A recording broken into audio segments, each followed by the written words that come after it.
Station. Paparating na sa Recto Terminal Station.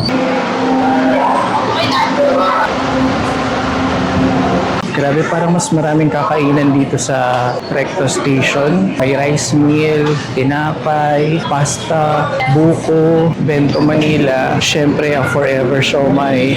Kanap tayo ng something na hindi pa natin nakakainan eh. Pero parang lahat ng station, ganito yung mga food stall nila. Iba-iba lang yung pangalan eh. Oh, ayun yung pick up coffee rin dito. Wait lang, isang ikot pa. Parang may nakita ako dito eh. Sugar cane. Sige ate, isang sugar cane na 12 ounce po. Thank you po. Pwede ko siya i-video po. Para sa last station natin. Kanina pa ako simulante po. Kumakain sa bawat station. Wala ito dun sa mga ibang station. Parang dito lang sa Recto. And so, nag-order tayo ng sugar cane juice.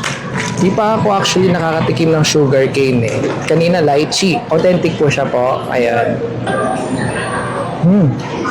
Tamis.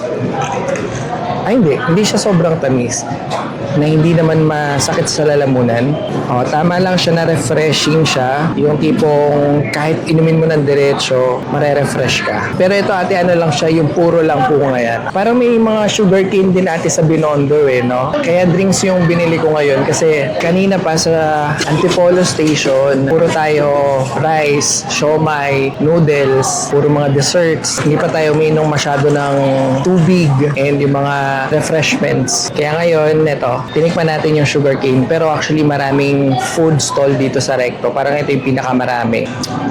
Sarap. Yung isang cup nito is 50 pesos. Yung 22 ounce is 90 pesos naman.